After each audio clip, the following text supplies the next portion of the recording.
جمعے کے دن غسل کرنا ضروری ہے.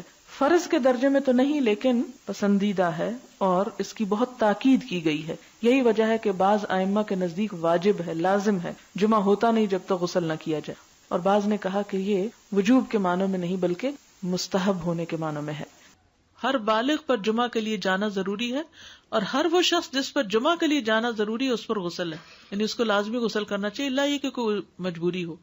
تو آپ اپنا اسکیجول اس طرح بنائیں نا کہ جیسے اگر آپ ہر روز نہاتے ہیں پھر تو کوئی مسئلہ نہیں، لیکن اگر آپ ایک دن چھوڑ کے ایک دن نہاتے ہیں تو آپ پھر اس طرح اسکیجول کریں کہ جیسے آپ منڈے کو نہائے، پھر وینسڈے کو نہائے، پھر جمعے کو نہائے، پھر آپ سیٹرڈے سنڈے اگر نہیں بھی نہاتے پھر منڈے.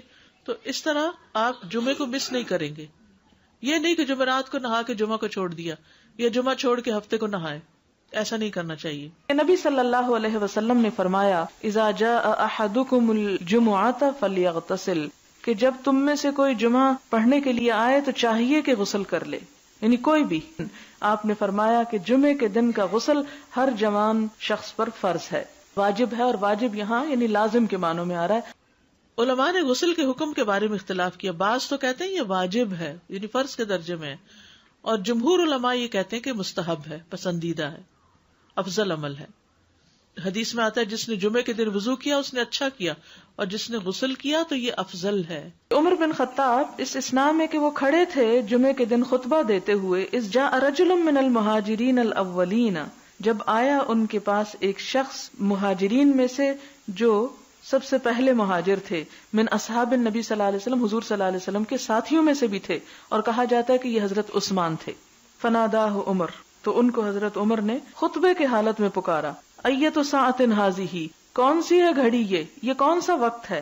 قال انی شغلت، تو انہوں نے کہا کہ میں مشغول تھا. فلم انقلب الی اہلی، تو میں گھر نہ جا سکا. حتی سمعت التاذین، یہاں تک کہ میں نے آذان سن لی یعنی جمعے کی.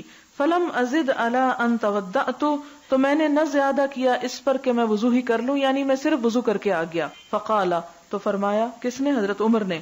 والوضوء ایضا، اور وضو ہی بس. وقد علمت، حالانکہ تم کو پتا ہے، ان رسول اللہ صلی اللہ علیہ وسلم کان یأمر بالغسل، کہ نبی صلی اللہ علیہ وسلم غسل کرنے کا حکم دیا کرتے تھے. تو اس سے آپ حضرت عمر کے اس کا بھی اندازہ لگا سکتے ہیں کہ وہ سنتوں کی پابندی کرانے میں بھی کس قدر شدید تھے، کہ حضرت عثمان جیسے شخص کو بھی انہوں نے نہیں بخشا، اور خطبے کی حالت میں بھی ان کو سب لوگوں کے سامنے پکڑ کے کہا کہ تم صرف وضو کر کے کیوں آ گئے ہو، نہائے کیوں نہیں. نہانا، خوشبو لگانا، مسواک کرنا، تینوں ہی لازم ہے. اور چونکہ یہ تینوں ایک جگہ پر آ گئی، اس سے یہ پتا چلتا ہے کہ یہ جو غسل ہے یہ اس طرح واجب نہیں آتا کہ جو فرض کے درجے میں ایک طرح سے آ جاتا ہے، بہت ضروری، یعنی بہت پسندیدہ ہے، بہت اس کی تاکید کی گئی. لیکن اگر کوئی کسی وجہ سے نہیں کر سکا تو وہ ایسا نہیں کہ جیسے کسی نے فرض نماز چھوڑ دی ہو.